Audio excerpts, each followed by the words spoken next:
Tellico Village Broadcasting, your source of programming highlighting active lifestyles in our beautiful surroundings.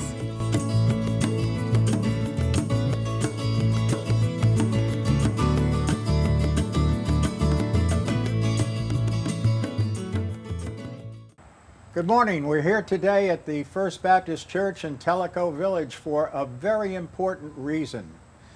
This gentleman right here, Keith Geisner, discovered number 49. This is motorcycle history, folks. There's no question about it.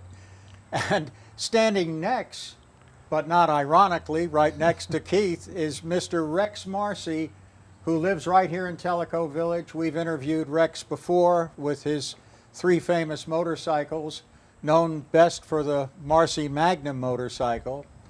And in this particular interview, we're going to find out all about number 49, how Keith found it, how he has painstakingly gone through the process of finding the parts for it with his Facebook, and we will even have Rex Marcy autograph the famous tank that we'll show you in just a few minutes.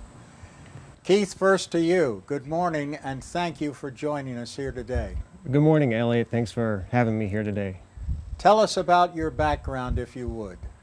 Well, growing up in St. Genevieve, Missouri, my parents owned a collision repair center, so I was around cars and working and preserving automobiles. On the side, my father would restore cars, and he also drag raced. So I was introduced to preserving automobile classics and racing. Alongside that, my dad's brother, my uncle, he raced off-road dirt bikes. So at a young age, I was exposed to cars and dirt bikes and restoring them. So that leads to my hobby of vintage motorcycles, and that's how I came across this bike here, number 49. And you actually came across this, of all places, on Craigslist, correct? That is correct.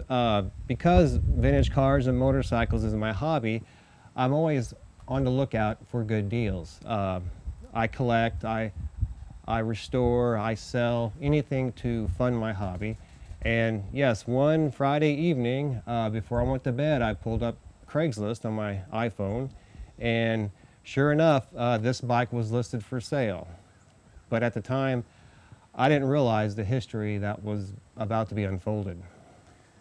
And the history that you have uncovered with your Facebook page and all of these parts, these beautiful parts and awards that you have behind here, this came about how? Well, so that night I found this Harley on Craigslist. It was listed, people don't know that they actually sold a dirt bike back in the 70s.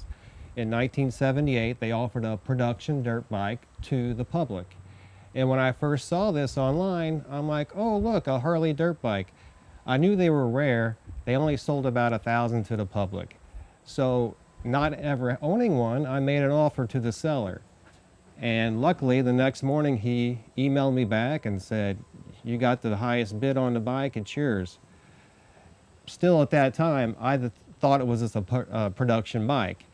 Not until later the next day, when somebody took a picture of the Craigslist ad and posted it on Facebook to some vintage motocross Q&A and value page, did people start questioning the bike's appearance. And that's when things got interesting. So you end up buying the bike. You end up from a Craigslist ad, obviously. Yes. And you've gone through a yeoman's process, if not, as Rex so aptly described, better than Sherlock Holmes himself with this barn find, as he refers to it. And Keith, you literally found this bike in a barn. That's correct, Elliot. I'm a big fan of American pickers, as is a lot of Americans. I watch it religiously, and dreaming of the day maybe I can find something as cool as they find. Well, I lucked out that night on Craigslist. The photos the seller had on Craigslist had it in a barn, and after I picked it up and got to talking to the owner of the bike, It was actually under a lean-to of a barn for the last 30 years. Luckily out of the sun, but yes, basically it was in a barn in the middle of Missouri. And so that was another question in the back of my head I had to answer. How did it make it to Missouri, and why was it left in this barn for the last 30 years? I got the bike home and still uncertain, even though there's rumors that this bike had a connection to the Harley-Davidson race team. I was uncertain of its past because back in the day, there were riders known as privateers that would copy what the factory would do. So you could find a bike that looks similar to a factory bike, but it might have been one somebody copied or put together to resemble one in race. And that's what I thought I had here. I didn't have solid evidence, you might say. So that goes back to my background and what I do for a living, and as a quality engineer in the automotive and aviation industry. I don't know if you remember the GM commercials on their Red X engineers. I was a Red X engineer for Chrysler. It's a Shannon root cause corrective action, Six Sigma problem solving type of person who goes into manufacturing and takes care of the problems nobody else can take care of. I put those skills to use finding and documenting the past of number 49 here. And needless to say, no part was left unspoken to determine where and why it was with me today. And none of these beautiful stones were left unturned by you, obviously, in this entire process of documentation for this particular motorcycle. Correct. And luckily for me, with the internet today and the resources available through technology, I was able to track down every living team member, engineer, manager that was part of the Harley-Davidson motocross team to determine if this bike was actually part of the team or not. And that's how I came across Rex Marcy here, who I found out was an engineer for the production bike and team for the Harley-Davidson project. And Rex, tell us a little bit about that involvement that you had with Harley-Davidson at that particular time. Elliot, I came into the project about halfway through, I would guess, from the engineering level. And my basic contribution was adding a disc brake to the motocross bike, which was a first, and it worked better than the standard drum brakes. We increased horsepower some through better carburation and lowering the intake for a longer duration to bring in more fuel and air. And basically the bike started to improve, and at the local level, myself and some other engineers, we raced it and it was successful. Then we turned it over to the racing department, and they were the bad boys that really turned the gas on. You know, part of my plan was to reach out to every team member, and by doing so, they would give me a lead on to who I need to reach out to next.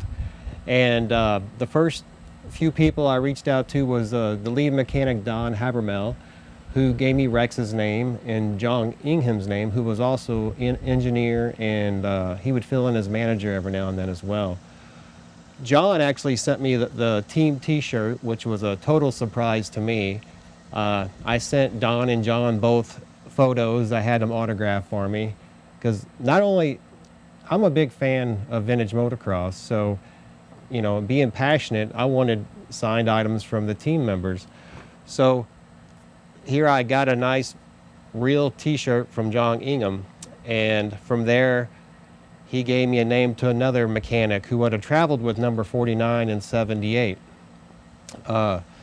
Still uncertain of the bike, because I had questions about the frame serial number and items like that. I kept digging, but in the meantime I started my preservation on the bike, because I realized I was coming up on the 40th anniversary of 149. This bike actually won the first motocross race for Harley-Davidson. So what's interesting about number 49 that I didn't say yet, Number 49 was raced by number 49, Don Killer Kodowski, and he was the only rider for Harley in 1978.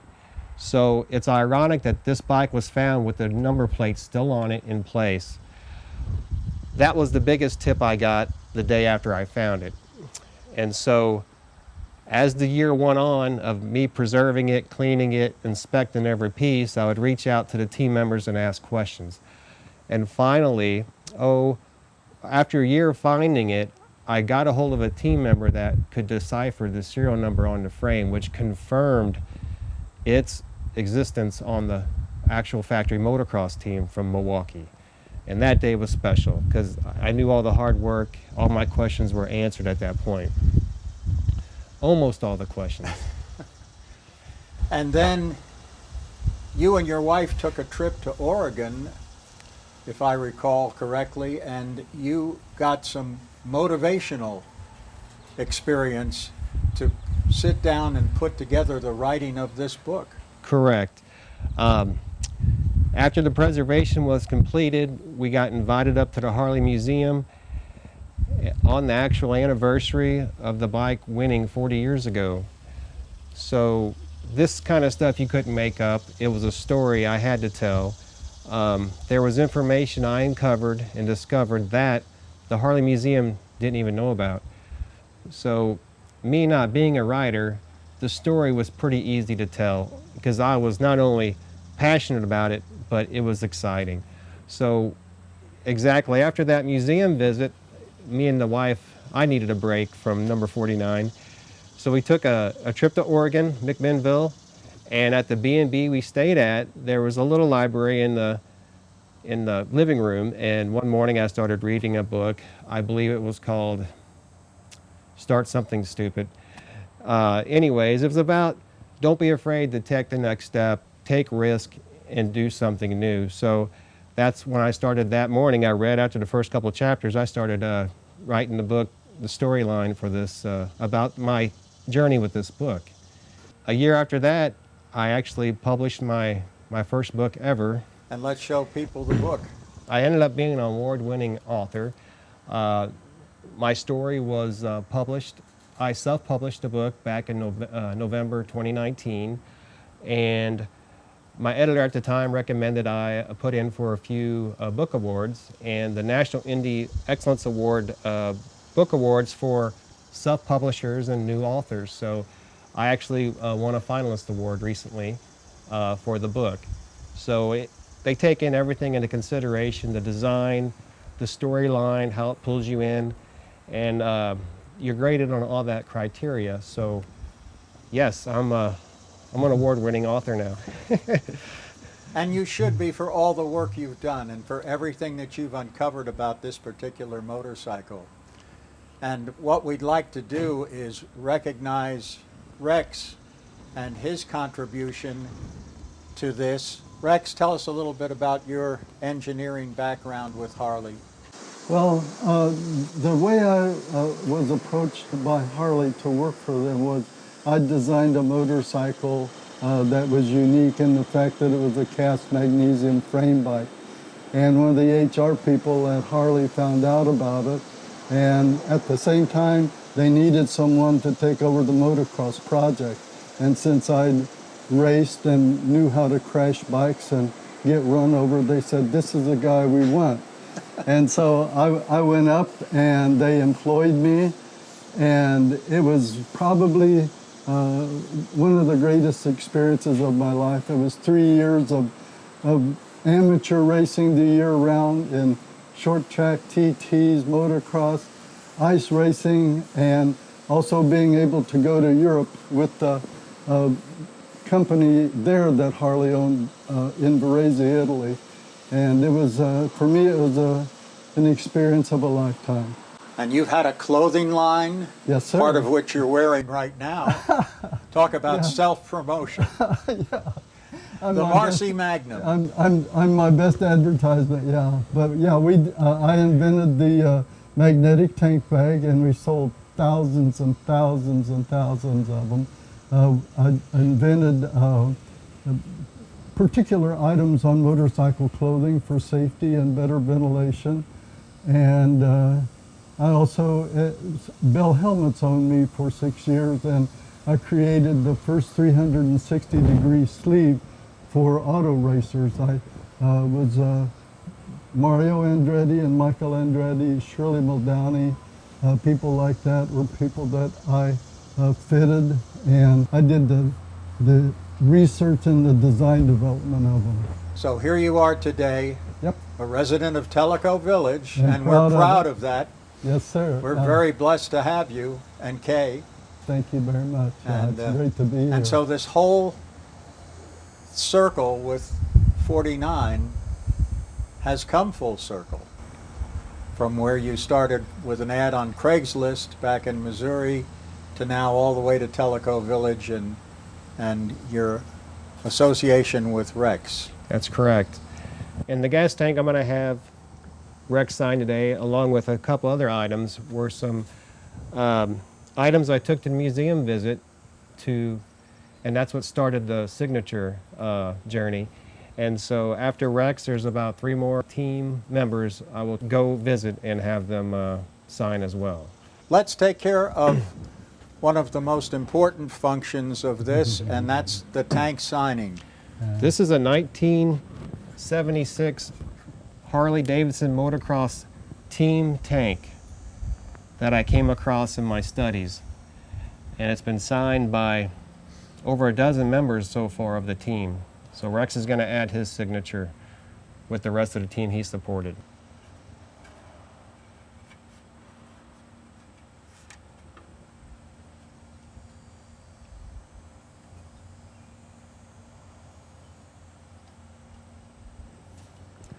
How about the cover that you've got there also with signatures? Let's take a look at that and describe that if you would, Keith. This is the magneto cover that was used in 1975, 76, and 77 on the Harley-Davidson motocross team bikes. They also used the same cover on their enduro motorcycles they sold to the public. This one hasn't been modified yet, so it allows us more surface for signatures. Try to find your spot somewhere there, Rex. And I'll do it right on the corner here. okay.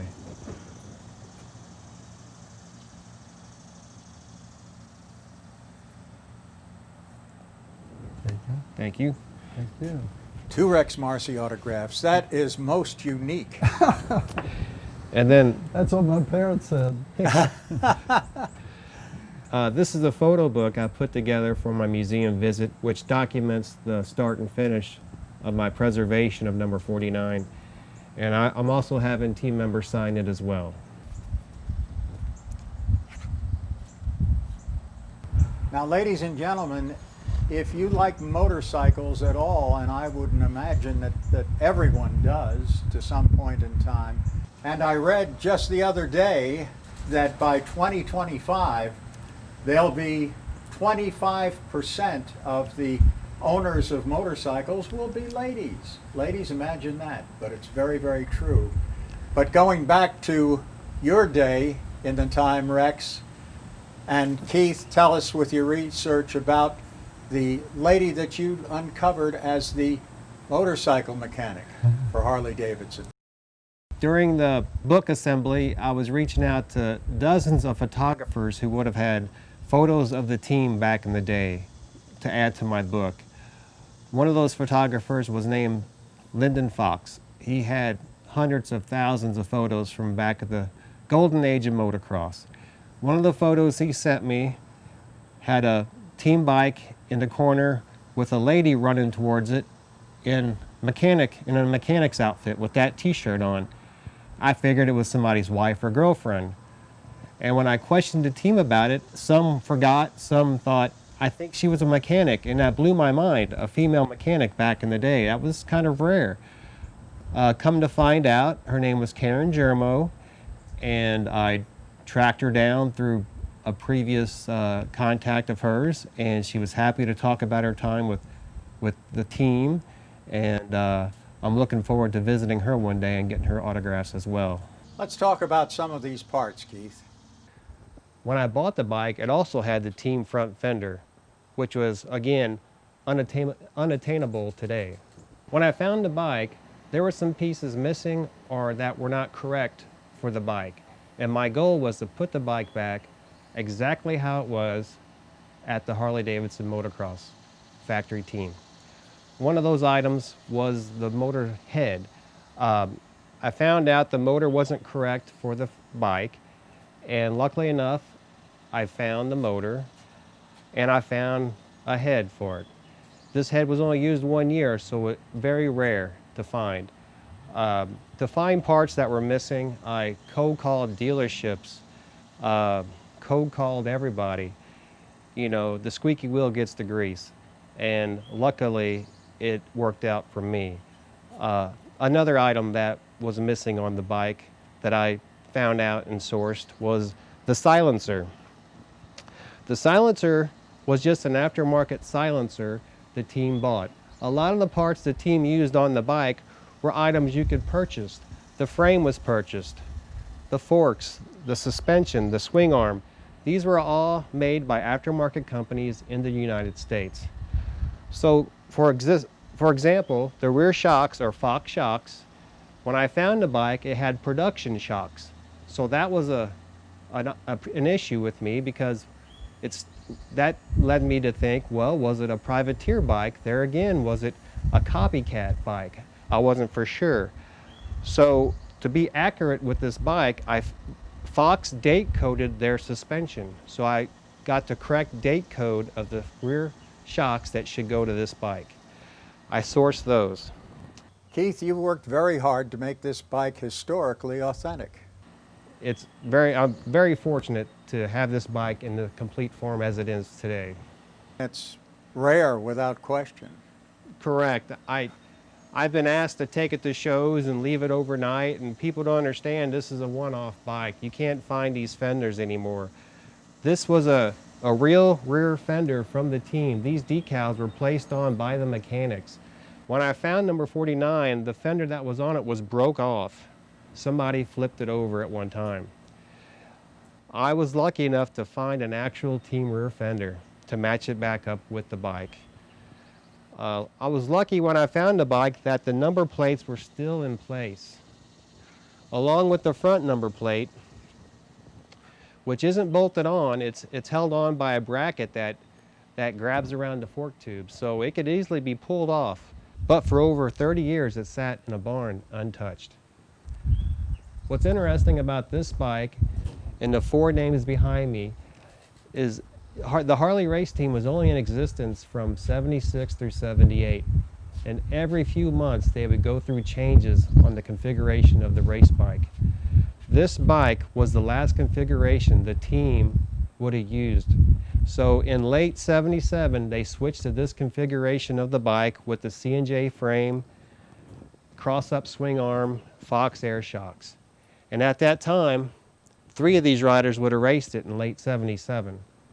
Then in 1978, number 49, Don Koldowski, joined the team and basically raced the leftover bikes from 1977. So Elliot, when I finally finished preserving the bike and got it all reassembled, I knew I was going to take it out to public and display it at motorcycle shows or supercross events in the St. Louis area and abroad.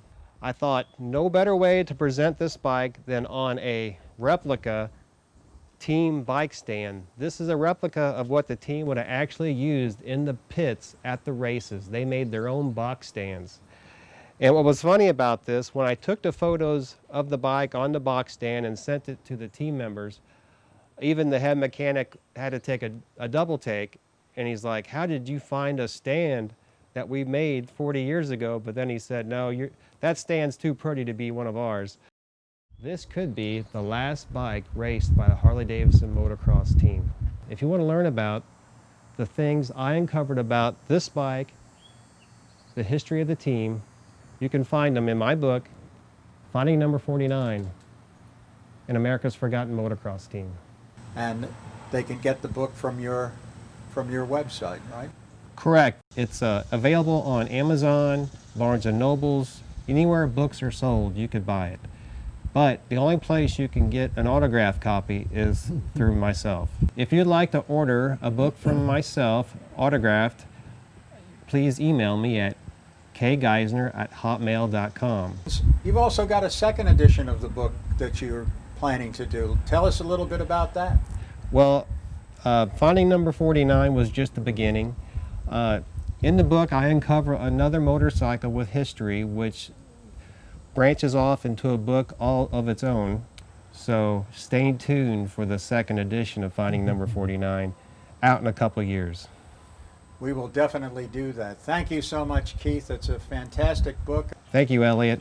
And thank you so much for being here today. My pleasure.